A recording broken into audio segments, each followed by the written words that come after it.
পাহাড়, নদী, জঙ্গল সবকিছুর সমন্বয়ে সবুজ প্রকৃতির মাঝে এক নির্মল, সুন্দর ও শান্তির জায়গা হলো ডুয়ার্স। ডুয়ার্স ভ্রমণের আজকে আমাদের দ্বিতীয় দিন। ঘুরে দেখব অসাধারণ সুন্দর সুন্দর কিছু সাইট সিন স্পট। তাহলে সঙ্গে থাকুন, আমি প্রিয়াঙ্কা শুরু করছি ট্রাভেলিং বিটুইনের আরো একটা নতুন ব্লগ। দারুণ লাগছে জলঢাকা নদী, পাথরের উপর দিয়ে বয়ে যাচ্ছে। সামনের পাহাড়টাই হচ্ছে ভুটানের পাহাড়। এই যে দেখুন, এখানে ভুটানের চকলেট বিক্রি হচ্ছে। এক প্যাকেট ভর্তি চকলেটস নিয়েছি। Good morning from Lataguri. গতকাল আমরা কাঞ্চনকন্যা এক্সপ্রেসে করে পৌঁছে গেছিলাম লাটাগুড়ির ডুয়ার্সে, এবং বিকালে আমরা গরুমারা ফরেস্টে সাফারিও করেছি। সেই ভিডিওটা অলরেডি চ্যানেলে রয়েছে, চাইলে একবার দেখে নিতে পারেন।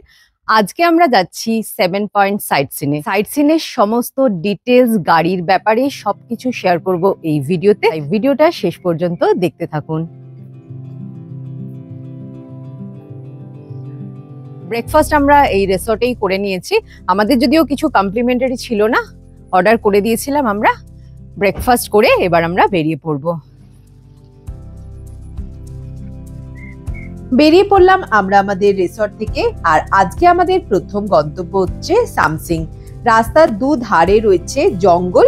এই জঙ্গলটা গরুমারা জাতীয় উদ্যানেরই অংশ। বাতাবাড়ি চালসা মোড় হয়ে আমরা সামসিং পৌঁছাবো। দূরত্ব মোটামুটি 40 কিলোমিটার।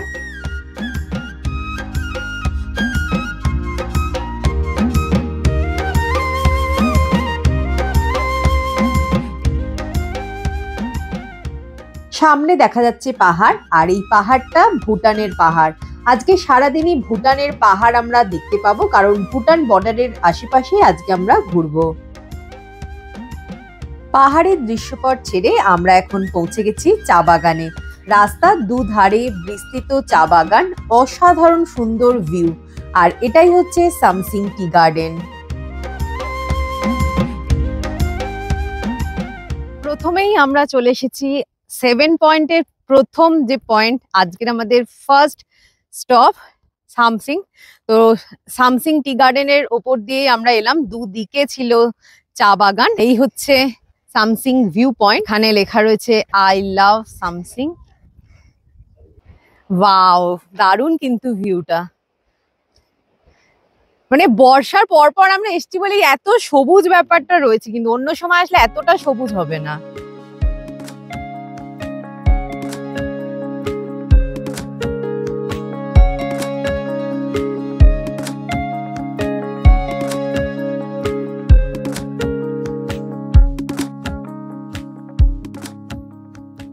আর নিচ দিয়ে বয়ে যাচ্ছে মূর্তি নদী। রীতিমতো নদীর যে জলের আওয়াজ, সেটা কিন্তু আমরা শুনতে পাচ্ছি। জানি না ভিডিওতে আপনারা কতটা শুনতে পাচ্ছেন। পাহাড়ের ভিউটা কিন্তু দারুণ লাগছে। এই যে দূরে কিছু বাড়ি দেখা যাচ্ছে, সেটা কিন্তু ভুটানের মধ্যে পড়ে। হচ্ছে 7 পয়েন্টে হচ্ছে সামসিং টি গার্ডেন। আচ্ছা, এই যে লালিগুড়া যেটাকে বলে সামসিং, আই লাভ সামসিং যেটা লেখা ভিউ পয়েন্ট এটা। হ্যাঁ, এটা লালিগুড়া। আচ্ছা, দুটো হয়ে গেল। সামসিং এ থাকার জন্য কিন্তু বেশ কিছু হোমস্টেও এখানে দেখতে পাচ্ছি। তো চাইলে আপনারা সামসিং এ এসে থাকতে পারেন।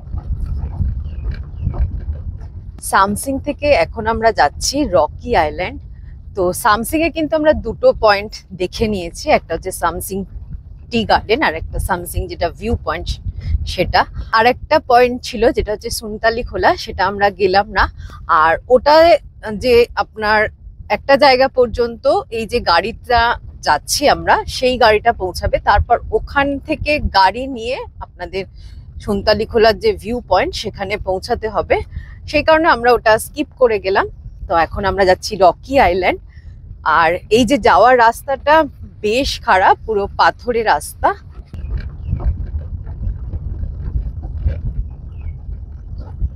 তো আমরা পৌঁছে গেলাম রকি আইল্যান্ড। আর এখানেও বেশ কিছু হোমস্টে রয়েছে থাকার জন্য, আর ছোট বড় কিছু খাওয়ার দোকানও রয়েছে। যে এখানে দেখুন সামনে কিন্তু পর পর বেশ কিছু রিসর্ট রয়েছে এই রকি আইল্যান্ডে। আর এই ব্রিজের ওপর থেকে ভিউটা খুব সুন্দর লাগছে।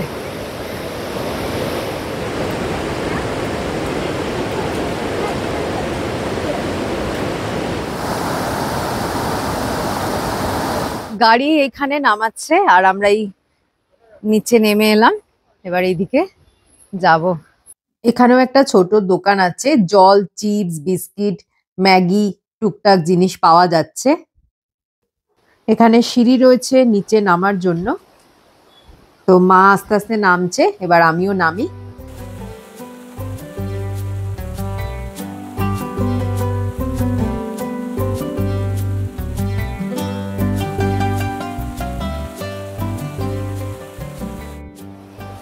এটা হচ্ছে মূর্তি নদী, পাথরের ওপর দিয়ে বয়ে যাচ্ছে।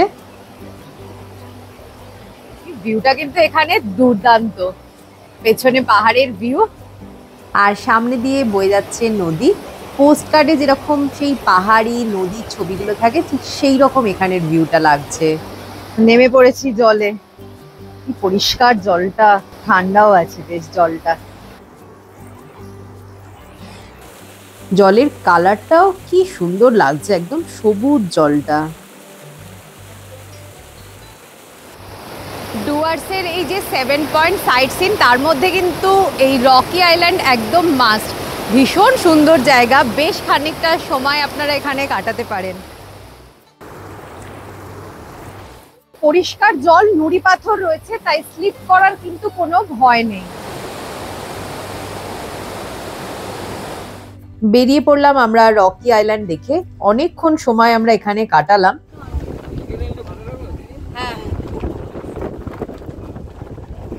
রকি আইল্যান্ড দেখে এখন আমরা যাচ্ছি ঝালং এর দিকে, কিন্তু আজকে আমরা একটা অন্য রাস্তা দিয়ে যাচ্ছি। আমাদের যে গাড়ির ড্রাইভার আছে উনি আমাদের একটা অন্য রাস্তা দিয়ে নিয়ে যাচ্ছে। রাস্তাটা একটু খারাপ কিন্তু ভিউটা খুব সুন্দর।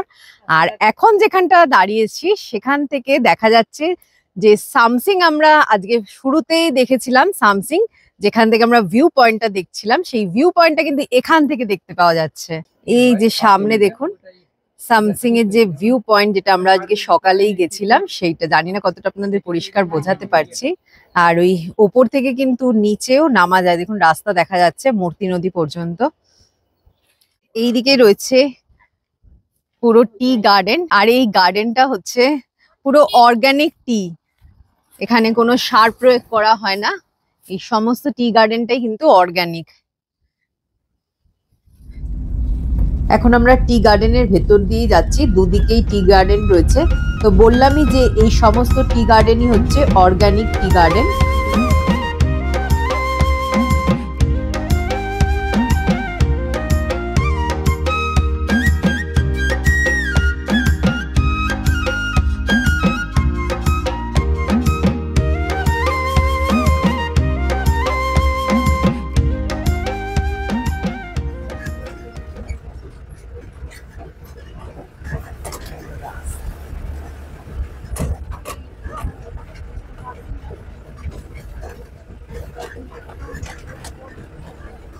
আমরা এখন চলে এসেছি ঝালং ভিউ পয়েন্ট। এই যে জায়গাটা এখন দাঁড়িয়ে আছি এটা হচ্ছে গৈরিবাস। এখানে এইরকম একটা ভিউ পয়েন্ট করা রয়েছে। এখানে একটা রেস্টুরেন্টও রয়েছে যেখানে আপনারা টুকটাক খাবার দাবার পেয়ে যাবেন। এখান থেকে নিচে দেখা যাচ্ছে ঝালং গ্রামটা এবং তার সাথে জলঢাকা নদী। এই যে সামনে গ্রামটা দেখা যাচ্ছে নিচে, এটাই হচ্ছে ঝালং। এই যে সামনের পুরো পাহাড়ের রেঞ্জটা দেখা যাচ্ছে এটা কিন্তু ভুটান, ভুটানের পাহাড় আমরা এখান থেকে দেখতে পাচ্ছি। আর নিচ দিয়ে বয়ে যাচ্ছে খরস্রোতা জলঢাকা নদী। আর এই যে সামনে পাহাড়ে ছোট ছোট ঘর বাড়ি দেখা যাচ্ছে, এগুলো ভুটানেরই অংশ, ভুটানেরই বাড়ি। ঝালং ভিউ পয়েন্ট দেখে এবার আমরা এগিয়ে চললাম। তো এই হচ্ছে ঝালং গ্রাম, যেটা আমরা উপর থেকে দেখলাম। এখন আমরা গ্রামের ভেতর দিয়ে যাচ্ছি। এখান থেকে আমরা এখন যাচ্ছি বিন্দুর দিকে। এখানে এন্ট্রি নিচ্ছে, সমস্ত এন্ট্রি আর পার্কিং কিন্তু আমাদের যে প্যাকেজ রয়েছে সাইট সিন প্যাকেজ তাতে ইনক্লুড রয়েছে। এই সাইট সিনের টোটাল খরচ কত পড়লো সেটা আপনাদের ভিডিও শেষে জানাচ্ছি। ওয়াও, ঝালং ভিউ পয়েন্ট থেকে বিন্দু যাওয়ার পথে আমরা রাস্তার ধারে দাঁড়িয়ে পড়েছি লাঞ্চ করতে, কারণ এখন 1টা বেজে গেছে, লাঞ্চ টাইম হয়ে গেছে। একদম রাস্তার ধারে রয়েছে আর যে হোমস্টে অ্যান্ড রেস্টুরেন্ট, আর এটা একদম জলঢাকা নদীর ধারেই রয়েছে এই রেস্টুরেন্টটা। পাশ থেকে জলঢাকা নদী দেখাও যাচ্ছে। তো আমাদের যে ড্রাইভার রয়েছে ও আগে থেকে এখানে কল করে বলেই দিয়েছিল লাঞ্চের ব্যাপারে, সেই কারণে আমাদের আগে থেকে অর্ডার দেওয়াই রয়েছে, তাই কোনো ঝামেলা নেই। লাঞ্চ করে তারপর আমরা যাব বিন্দু। এই হচ্ছে রেস্টুরেন্টটা, আর এখান দিয়ে নিচে নেমে গেলে হোমস্টে। তো এখানে এরকম সিটিং অ্যারেঞ্জমেন্ট রয়েছে, এক্সটেনশনের কাজ হচ্ছে। তো বললামই আপনাদের যে একদম জলঢাকা নদীর পাশেই এই রেস্টুরেন্টটা রয়েছে। এই যে দেখুন নিচে দেখা যাচ্ছে জলঢাকা নদী, একদম নদীর ধারে।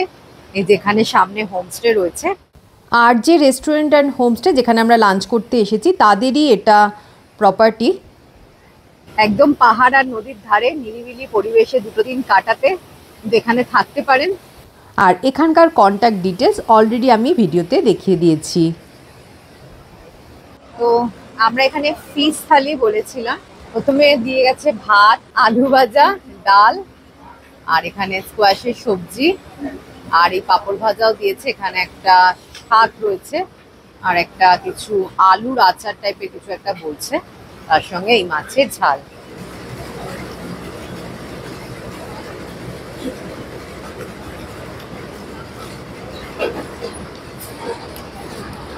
আলুর আচার, তাই তো? ভালো খেতে, খারাপ না। মাছটাও টেস্ট করি যেমন খেতে। ভালোই আছে মাছটা। হ্যাঁ, মাছটা টেস্ট আছে, মিষ্টি। খাওয়া দাওয়া মোটামুটি ভালোই।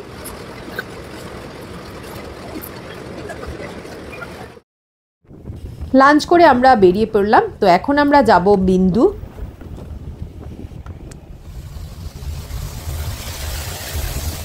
বিন্দু ঢোকার আগে এই অ্যাপেল স্টোন রেস্টুরেন্টেও কিন্তু আপনারা লাঞ্চ করতে পারেন। একদম জলঢাকা নদীর পাশেই রয়েছে এই রেস্টুরেন্টটা।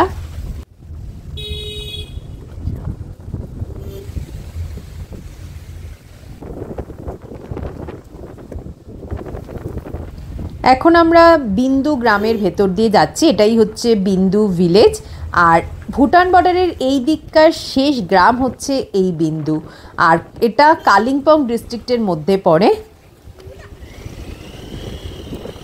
পৌঁছেছি বিন্দু। তো এখানে যে সামনে গাড়ির অনেক চাপ রয়েছে, পার্কিং এর জায়গা নেই, তাই আমাদের বেশ কিছুটা আগে গাড়ি নামিয়ে দিয়েছে। আমরা একটু হেঁটে যাচ্ছি, সমস্ত গাড়ি এখানে দাঁড়িয়ে গেছে, আর সামনে একটা ওয়াটার ক্রসিং। তো এই ওপর দিয়ে জায়গা রয়েছে, আমরা ওপর দিয়ে পার হচ্ছি। আর এই সামনে ওপর থেকে জলটা পড়ে নিচে রাস্তা দিয়ে বয়ে যাচ্ছে। গাড়ি প্রায় 1 কিলোমিটার আগে নামিয়ে দিয়েছে। কিছু করার নেই, রাস্তাটা বড্ড সরু। এখানেও খাওয়ার রেস্টুরেন্ট, সাথে রাস্তার ধারে টুকটাক দোকান রয়েছে। অনেক কিছু জিনিস এখানে পাওয়া যাচ্ছে, শীতের জামা কাপড়, টুকটাক ঘরের জিনিস। ভুটান से आते हैं चॉकलेट्स, ভুটান का है। এই যে দেখুন এখানে ভুটানের চকলেট বিক্রি হচ্ছে। প্রচুর দোকান এখানে রয়েছে, তো টুকটাক শপিং করতে পারেন এখানে। তো পৌঁছে গেলাম আমরা বিন্দু ব্যারেজ। তো জলঢাকা নদীর ওপরে এই বিন্দু ব্যারেজ তৈরি হয়েছে। এইটাই হচ্ছে বিন্দু ব্যারেজ। এখন ব্যারেজ থেকে জল ছেড়েছে, জলের তাই প্রচুর স্রোত রয়েছে। এই যে সামনের পাহাড়টা রয়েছে, এর পরেই হচ্ছে চায়না বর্ডার, আর এইটা এই সম্পূর্ণ এইদিকের পাহাড়টা হচ্ছে ভুটান, জলঢাকা নদী। আর এই যে বললাম এই সামনের পাহাড়টাই হচ্ছে ভুটানের পাহাড়। এই নদীটাই দুটো দেশের মধ্যে বর্ডার।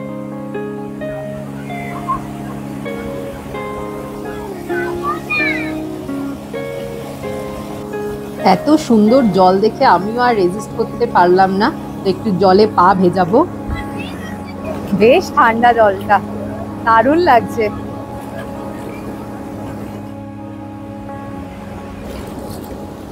এখানেও কিন্তু নদীর জল খুব পরিষ্কার, আর জলের কালারটাও একদম সবুজ হয়ে আছে, যেমন আমরা মূর্তি নদীতে দেখলাম ঠিক সেই রকমই। দারুণ লাগছে। জলঢাকা নদীর ধারে এই বিন্দু জায়গাটা কিন্তু আমার বেশ ভালো, জায়গাটাও কিন্তু বেশ সুন্দর।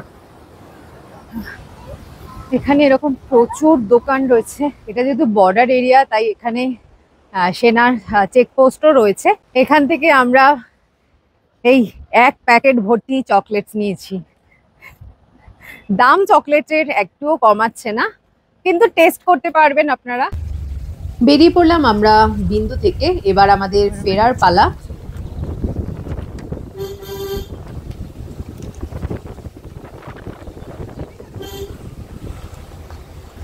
কমলা লেবুর গাছ, গাছে মানে কমলা লেবু অনেক ধরে আছে কিন্তু সবুজ কাঁচা রয়েছে। ডিসেম্বরে আসলে এগুলো একদম পাকা একদম। হ্যাঁ, তো ফেরার পথে আমরা আবার একবার দাঁড়ালাম জলঢাকা নদীর পাশে। তো এখানেই রয়েছে জলঢাকা হাইডেল প্রজেক্ট। এই যে এইদিকে প্রজেক্টের এটা রয়েছে, দারুণ লাগছে জলের স্রোত।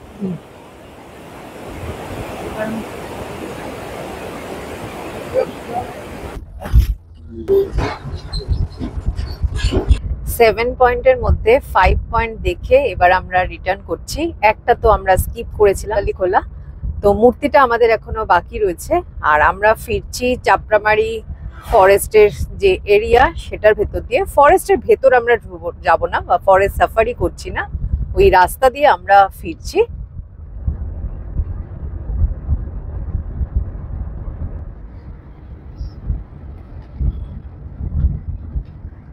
চাপড়ামারি ফরেস্টের ভেতর দিয়ে যাচ্ছি, দুদিকে রয়েছে ঘন জঙ্গল। গরুমারা ফরেস্টেরই একটা পার্ট হচ্ছে এই চাপড়ামারি।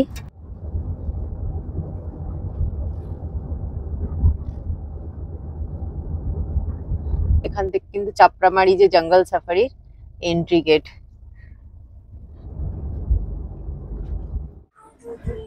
আমরা চলে এসেছি আজকে আমাদের লাস্ট পয়েন্ট, মূর্তি।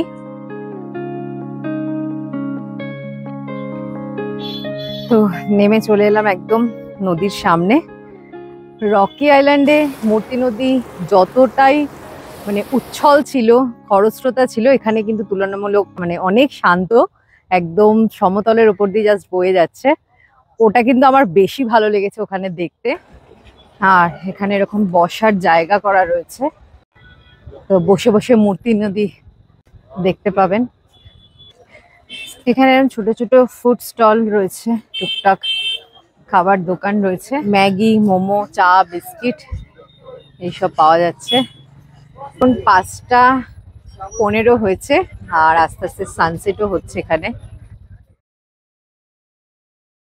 এই মূর্তি দেখেই এবার আমরা ফিরে যাব আমাদের রিসর্টে। আর আপনাদের জানিয়ে দিই, এই যে আজকে আমরা যে 7 পয়েন্ট সাইট সিন করলাম তার গাড়ি এবং খরচের ব্যাপারে। গাড়ি আমরা নিয়েছি হোটেলের, যে আমরা রিসর্টে রয়েছি তাদের থ্রু দিয়ে। টোটাল এই সাইট সিনের খরচ আমাদের পড়েছে 3500 টাকা। আমরা যে ড্রাইভারের সঙ্গে ঘুরেছি, ড্রাইভার কিন্তু ভীষণই ভালো, আমাদেরকে খুব ভালোভাবে ঘুরিয়েছে। ওনার নাম্বার আমি ডেসক্রিপশনে দিয়ে রাখবো, তো আপনারা চাইলে ওনার সঙ্গে সরাসরি কন্ট্যাক্ট করেও গাড়ি বুকিং করতে পারেন। এখন টাইম হয়েছে 6টা 15 আর সমস্ত সাইট সিন করে আমরা ফিরে এসেছি রিসর্টে। আজকের ভিডিওতে আর সেরকম কিছু দেখানোর নেই। ডিনার আমরা রিসর্টেই করব, কারণ বলেইছি এখানে আশেপাশে কোনো দোকানপাট নেই। খাওয়ারের যা ব্যবস্থা এখান থেকেই করতে হবে, এদের নিজস্ব রেস্টুরেন্ট রয়েছে। আগামীকাল এখান থেকে আমরা যাব জলদাপাড়া, আর সেটা শেয়ার করব আমি নেক্সট ভিডিওতে। আজকের ভিডিওটা এখানেই শেষ করছি, দেখা হবে পরের পর্বে। সকলে ভালো থাকবেন, টাটা।